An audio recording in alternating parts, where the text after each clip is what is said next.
আপনি একজন ওলির নাম শুনছেন, নিজামউদ্দিন আউলিয়া, নাম শুনছেন নি? উনি কি তরবারি দিয়ে ইসলাম প্রচার করছে, বোমা দিয়ে করছে, কুফাইয়া করছে?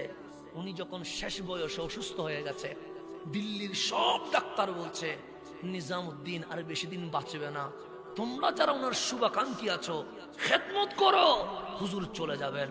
ওনাকে ঘরে নিয়ে আসছে, উনি বিছানায় শুয়ে গেছে, চতুর্দিকে খবর হয়ে গেছে নিজামউদ্দিন অসুস্থ হয়ে গেছে। গ্রামের সহজ সরল দুইজন মানুষ আসলেন, দেখলেন হুজুর বিছানায় শুয়ে আছে, বসতে পারছে না, হাঁটতে পারছে না। গ্রামের মানুষ তো সহজ সরল হয়, ডাক দিয়ে বললেন হুজুর কষ্ট হলেও আপনাকে আমাদের গ্রামে নিয়ে যাব। হুজুর বললেন কেন নিয়ে যাবা? ওই গ্রামে একজন হিন্দু ডাক্তার আছে যিনি চিকিৎসা করলে রুগী ভালো হয়ে যায়, চিকিৎসা করলে রুগী। এখন ডানে বামের সাগরিদ বলছে হুজুর ডাক্তার কিন্তু হিন্দু, আপনি গেলে আমাদের মান সম্মান চলে যাবে। কেন? আপনি আমাদেরকে ইসলাম দিলেন আর আপনার শেষ বয়সে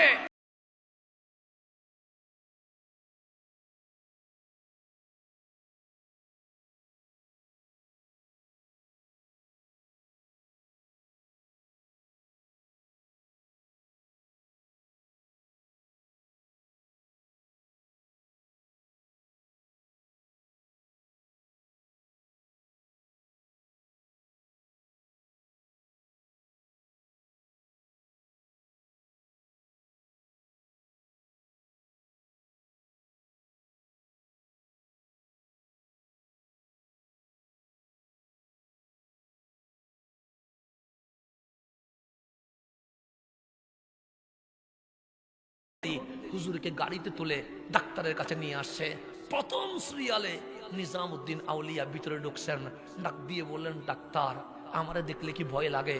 ডাক্তার বলে ভয় লাগে না, আমি যদি একলা কথা বলি তোমার কোনো সমস্যা আছে? ডাক্তার বলে কোনো সমস্যা নাই, তাহলে তোমার হেল্পারকে তুমি বের করে দাও। ডাক্তার হেল্পারকে বের করে দিলেন। নিজামউদ্দিন বলছেন আমার সাগরিদ যারা আছো তোমরাও বের হয়ে যাও। সবাই বের হয়ে গেলেন, ভিতরে আর কেউ নাই। বললেন ডাক্তার দরজা বন্ধ করো। ডাক্তার দরজা বন্ধ করলেন, ডাক দিয়ে বললেন তুমি তো সেই ডাক্তার যিনি রুগী দেখলে রুগী ভালো হয়। ডাক্তার হাসি দিয়ে বললেন আই মুসলিম দরবেশ, মানুষ তো তাই বলে, আমি নাকি রুগী দেখলে রুগী কি হয়ে যায়? ভালো হয়ে যায়। তখন নিজামউদ্দিন আউলিয়া বলেন কোন মেডিসিন দাও যেই মেডিসিনের রুগী ভালো হয়?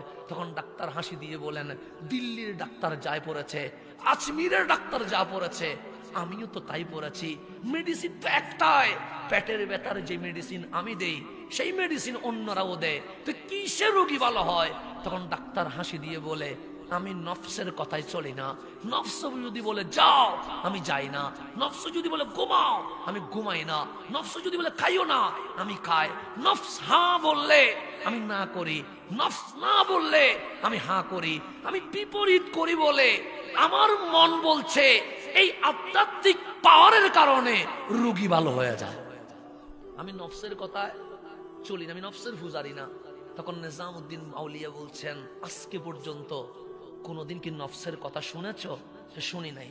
নফস না বললে আমি হ্যাঁ করি, হ্যাঁ বললে আমি না করি।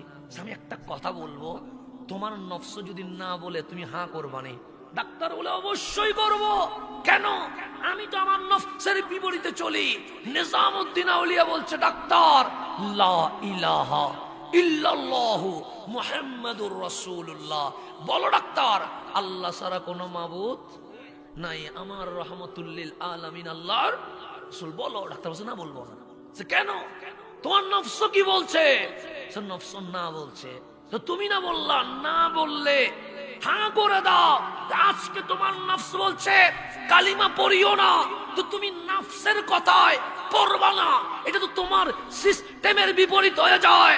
ডাক্তার আর ডানে বামে দেখে নাই, নিজামউদ্দিন আউলিয়ার কণ্ঠে কণ্ঠ মিলিয়ে কালিমা পড়ে ফেলেছেন, লা ইলাহা ইল্লাল্লাহু মুহাম্মাদুর রাসূলুল্লাহ সাল্লাল্লাহু। ডাক্তার বলেন দরজা খুলে দাও। দরজা খুলে দিলেন, বক্তরা দৌড় দিয়ে ঢুকেছে। তখন বললেন গাড়ি রেডি করো। সবাই বললেন নিজামউদ্দিন মেডিসিন নিবেন না? বলছে আমি তো নিজের চিকিৎসার জন্য আসি নাই, আমি তো ডাক্তারের চিকিৎসা করার জন্য আসছিলাম। কাজ হয়ে গেছে।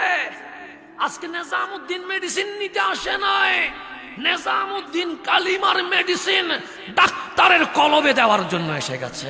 এই আল্লাহর ওলিরা এইভাবে পালস বুঝে বুঝে কি করেছেন? চিকিৎসা করেছেন।